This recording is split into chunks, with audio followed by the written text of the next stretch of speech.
بسم الله الرحمن الرحيم. الحمد لله رب العالمين والصلاة والسلام على رسول الله وعلى آله وصحبه أجمعين. شرك وسلامية هاي دمان كسو قيب قلياشون ومهدسيه ستوصل إن شاء الله عز وجل وبلا بدونا سيابا وقتها آنو ينوغا يعني وحي نوغا لومين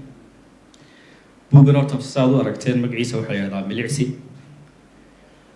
وحوكا ورمي سيدي للشاقي ururkii waxdada bilowgiisii hanaqaadkiisii iyo burburkiisii waa qalinkii cabdillaahi beershiya waana xogtii laga qaaday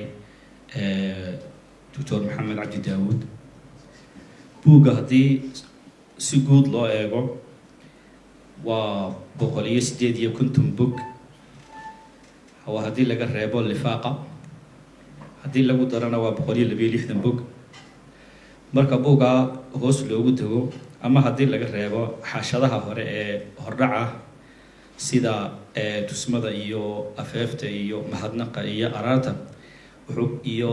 lifaaqa dambe haddii laga reebo 145 bug buu noqonaya buuga waxaa ku jira 39 cinwaan hoosaad oo ku bilaabmaya asaaskii waxdada kuna dhammaanaya إبراهيم أفغاني الله نحرسته إيه محمد عبد داود وضب عندي كوباد والله بكون يوم صباح لبيه لبعتنك قلنا ما لون له هندسة بعد بعضي بوجا مركا مجلس اللي إعلام بالعسي وحنسي الوحي نقول يهين قراءة يو حكته نكبحي لبدو ذبا حكته أنا بحنا إن يحقق كل جيران بصورة كله ما دام بالعسي ويهي daymo aan xeel dheerayno shayga lagu eego marka waxaan isleeyahay marka shayga la daraasaynayo gudahana waa laga daraasayaa dibadana waa laga daraasayaa marka waa tusaale gudaha ah oo maxamed cabdi daawud gudihii uu ku jiray naga warramayo laakiin dad kale aragtiya ay leeyihiin kuma jiraan waa tiisi oo kaliya oo sooca cid dibadda aragti kale oo dibadda oo kalena kuma jirtaan waa intii isaga maxamed cabdi daawud cid ay xiriir yeesheen oo kale oo day kulama mooyaane waa arrin wacaynkaasi sida marka kale hoos loogu fiirsado buugu wuxuu ka warramayaa kulli waa muddo dheer waa dad badan waa meelo kala duwan marka buugaasi waxaan isleeyahay waa xilligeed horta inoo yimid oo xog badan aan loogeyn baa soo baxday waxaanu carin doonaana insha allahu caza wajalla in ciddii wax ka qabtaa ay wax ka sheegto buuggan kolley maxamed cabdi daawud iyo cabdillaahi beershiye inaan dee ku noqdo ma doonayo taariikhda waad garanaysaane saa 5 daqiiqo waxna wala sheegayay waa iska dhaafaya waad garanaysaan jaamacaddooda iyo labaduba waa hargeysa dugsiga hoose dhexe iyo sare jaamacadda doctorka waa la foole cabdillaahi beershiyena waa admas shahaada labaadna waxa weeyaan Kampala University cabdillahina wuxuu ku dhashay maluugta ka naga xaq waqooyi maxamed cabdi daawudna hargeysa ayuu ku dhashay waxay kale yihiin daan aad 30 sanadood meelahaas bay kale yihiin marka waxa weeyaan waa xog muddo dheer ku jirtay oo ay in laga helo la helay muhiim tahay afeefta cabdillaahi beershiye in badan buu sheegay laakiin waxaan ka tilmaamayaa inuu yiri buugaasi la qorayo magacyada ku soo arooraya iyo xogaha ku imanaya kuwa cid in lagu dhibo looga jeedo ma aha cid kale oo la tahli waayina way jirtaa cid iyagu ka cudur daaratayna oo inay wax ka sheegtana waa jiraan marka iyana insha allah hore ayaan u dhaafi doonaa insha allah maxamed cabdi daawud markuu buugga qorayay wuxuu ku tilmaamay araartiisa inuu yahay sidoo isagu inoo sheegay shaahid cala alcasr wuxuu goobjoog u ahaa oo weliba mashruuciisii nolosha ahaa oo weliba uu ka reebay wixii uu maqlay uu ka reebay wixii goobjoog u ahaa wuxuuna leeyahay haddaan go-aankiisa qeedano waxdadu 2 jeerna way guulaysatay 2 jeerna way guuldaraysatay ama 2 jeerna waa dhalatay 2 jeerna waa dhimatay mid waxay dhalatay marka ay u kacday ay wixii maanta inoo akhriyay balwadii iyo balaayooyinkii jiray ay ard ka badbaadisay ubadkii iyo markay u babac dhigtay fikirkii shiyuuciga iyo ilaahdiidkii markay u babac dhigtay ay kor u soo qaatay xishmadii iyo maamuuskii dumarka iyo hablaheena diintiina ay ka ababisay kitaabkeena in la isku dhaqan ay kor u qaaday marka kalena waxa uu sheegayaa waa laba mar buu leeyahayo iyana waa marka ay ku dhacday waxa la yiraahdo wada tashigu uu ka noqday keli tashi oo kale ama tala maroorsi uu noqday kaasi waa mar kale wuxuu leeyahay markay lugaha la gashay ama awrkeedii ay awra kale ku xiriirisay oo aan iska hubinin intaas maxanaday iyo hordhac ku sheegaya buuggeena milicsi haddaynu bilowno 4-5 qodob kaliya ka sheegi doona insha Allah kooban waayo waxaan wada 46 buug inaan ka hadla la doonaya laakiin waxaan isku dayaa balnaan inaan koobo asaaska ururkii waxdadu wuxuu ku beegan yahay 26 Rajab 1389 taariikhda hijriga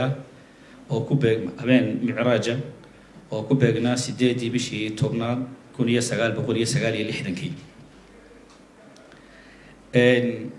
xilligaasi la aasaasay waxaa jiray siduu sheegay balaayooyinka iyo doorashadii la galay ee xilligaas ee qabyaalada iyo isnuuc ka dhashay iyo ururada oo ciida ka batay oo ay culimadu ugu xadisi jireen malaha 70 Nabi Maxamed sii sheegay 70kii yahuuda iyo ay u qaybsantay iyo 12 kristanka iyo ummadda Nabi Maxamed alayhi salaatu wasalaam 73 nabigu sii sheegay mid uu ka badbaadaysay in ilaahay kuwa ka dhigo iyo ku dhiirigelin jireen ama ay carabka uga adkeyn jireen culimadii waxdada xilligaas ee barbaarinaysa asaasku waxay ka horeeyeen 13 maalmood bay ka horeeyeen يعني الشرعيين توحد الشرعيين هي انقلاب كي 13 maalmood baa meelaha saudixiyay ururka marka 6 bilood waxa jiray ka horeeyay oo la soo qaban qaabinayo ururku wuxuu ka qayb qaatay bilowgiisii baynu soo dhaweeyo madaxweynihii inta aan la dilin Allahu naxariisto Cabdirashiid Cali Sharmaarke iyagoo ku gaaran hidaha iyo dhaqankii ama labadii gooy calaada iyo kitaab quraan oo gacanta ku sitaan yagleelka waxa u soo raacay xilligaasi waxa ku soo fufay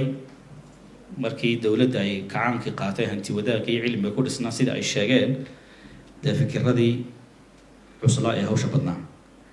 iyagana ilaahay wuxuu u soo diray kutub oo nin loo oran jiray Saciid Sheekh Axmed anu sheekha ma garanayo ilaahay khayr ha siiyo ba Kuwait tagay wuxuu ka warramay waaweyhoogiya dhalinyartaasi halkay marayaan nin loo oran jiray Sheekh Yuusuf Al-Hajji iyo Cabdullah Al-Mutawwac labada sheekh baa kuntiga reesha isaga dhigay oo kutub badan oo kutubteedu ku qoran oo kutubti Sayyid Qutb iyo Maxamed Ghazali iyo kutub tafsiir ay ku wada jiraan iyo maxay ahaydeen xilligaasi ayay u yimaadeen oo taageero fiican u noqday xilligaasina waxa dadka ku dhiirigeliyay dagaalka ay carabtu ku jabtay ruushka laftiisu wuxuu wata la arkay iyo gumaysigu isagana dawaayihiisa looga ismaha waxdada uu ka hadlay عفوا اسمه حتى اسمه بس الجامعة وين هذا iyo inta dhagax la dhigay madaxweynuhu dhigay laga tagay isagoo aan dhameystirno qabii'a iyo dhalinyartii waxa ilaahay sabab u dhigay in dadkii hoyga ka dhigtay ama sakhraamiinta ah ama tuugta ah ama dadka hoyga la aha intay ka sifeeyeen ba ilaahay sabab uga dhigay taasina waxay keentay in masaajidka dhameystirmo khatiibkiina laga dhigo khatiibkii magaalada hore MC jaamica MC xaraxaruur masaajid ku yaalay laga dhigo Sheekh Cabdiraxmaan Kaariye Ansaaruddin oo masaajidka la jaarahaydna imaamkii laga dhigay Sheekh Faarax Wadaaji waxdadiina la yiri idinku maadaama ka qaybateen muadinka qaata iyaguna ay qaateen muadinkii Sheekh Maxamed magaciisa lagu sheegay isku soo duuduubo wuxuu halka kaga baxaya uu leeyahay hadda ogaado dadkaas marka la eego reer Hargeysa oo kala duwan weeyaan oo beelaha kala duwan laakiin inay sida u baxaan kuma dhisnayn saami qaybsi reeraha la siiyay kuma yahayn waxay ahayd sheekhaasina waa kii markii horeba khudbada inoo akhriyay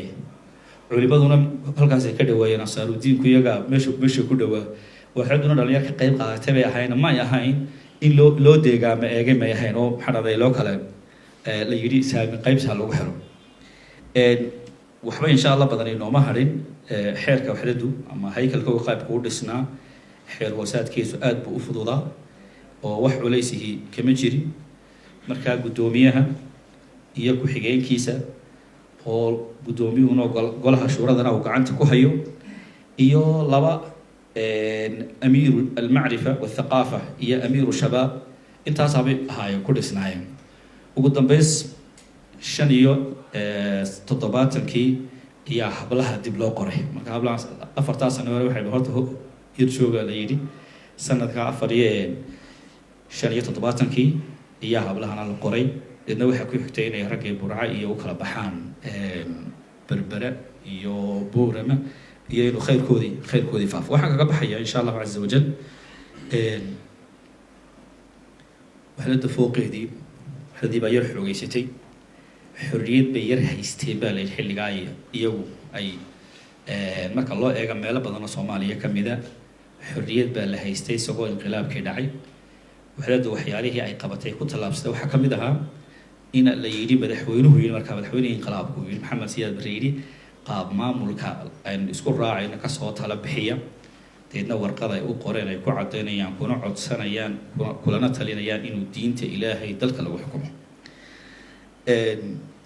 sida iyadoo haddana sas baa laga qaabay nimanku waqti lagu xigay hanti wadaagii arrinka hanti wadaag waa ka dhacay waxay markaa dagaalkii waxay galeen ay nimanka kaga hortagayeen iyay galeen dagaalkaas dagaal dheer buu ahaa waxaan ka soo boodayda macallimiintiyoona in la xuso ahayd aad iyo aad loo xuso Maxamed Muuse macallin Umar Sheekh Cabdiraxmaan ina xanan side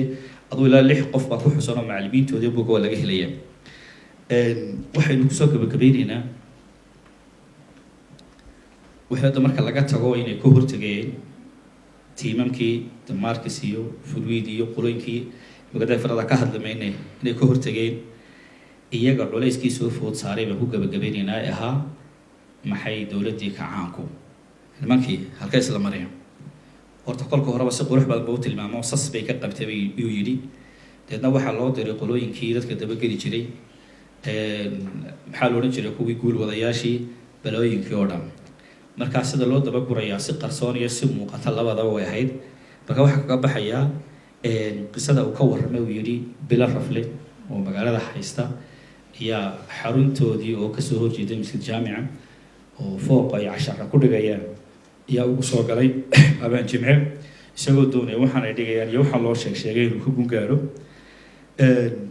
waxaan ku yiri muska soo galay isagoo wata garabyadiisii ay kamid ahaayeen nabad sugidii iyo booliskii madaxii booliska deedna wuxuu galaas buu soo galay galaaskii koobaad waxa ku yahay Maxamed Cabdi Daawud baa ku jiray intuu iska soo galay baa Maxamed Cabdi wuxuu waxaan daymooday isagoo xagga dambe ciriiriyay waxaan ku soo dhaw wasu yaabaa soo dhaweynaa hawlaha iska wado deedna markaas wuxuu yiri iska watay xisaab baan dhigayo wuxuu markuu muddo dhageystay yiri waan gartay waa aljabra iska baxay uu dhaqaaqay wuxuu u galay Maxamed Xaaji Ibrahim wasana galaaskii wuxuu dhigayo chemistry ku jira uu galay isagana muxuu gabadhta la raacay ugu dambaystiina wuxuu galay Cabdiraxmaan Yuusuf Abubakar oo isaguna physics dhigay inta markuu arkay wuxuu amar nagu siiyeen hoolkii weynaa isugu nimaadno hoolkii baanu isugu nimi markaasuu cadho iyo xanaaq wixii wahayay uu nagu afufay buu yidhi oo u badnaa dhaliil uu u jeedinayo inay wax ka helaan Sacuudiga oo dawladda aflagaadeen wax badan ku sheegayo inay wadanka aanay tan kala hayn inay wax badan halkaas ku akhriyay halka markay maraysa deedna waxaan ku yiri waan ku dhameeyay baan kacay waxa ku yiri waxa ka Maxamed Cabdi Daawud lacagaha sheegay hawlaha aad wadiyo iyo $100 annaga u baahnaan lahayno wuxuu yiri inaan saaka soo qoraan baa dhici karta maanta imikana waa habeen baan dhiganay duruusiyeedii anagu kacaankiina waan fahmi weynaa baan ku dabaqnay waxa kacaanku haduu waxaan wadno waxaan ahayn haduu doonayna noo sheega ama waan idinku raacay ama waan idinka tagiyo oo diidiyo noo sheega mise idinka waxaan ahayna waxaan aan ahayn baad wadaan buu ku yidhi markaas uu ninkii soo foortay intii raacadaysna marka wuxuu diintana meel kale oo diintana waa diin awrqaad wadataan reeyada ku jirtay wuxuu wararkan ardayda ugu sarreeyay wadanka waa sanad walba iyaga ugu sarreeya kuwaasan tababarnaa waxa hadeydaan diintuna qanjaa joogtaa buu ku yidhi waxa hadeydaan waxa kale doonaysaa noo sheega ninkii halkaas ku qaboobay halkaas ku ilmeeyay sidaas ilaahay subxaanahu wa ta'aala hawsha kaga furtay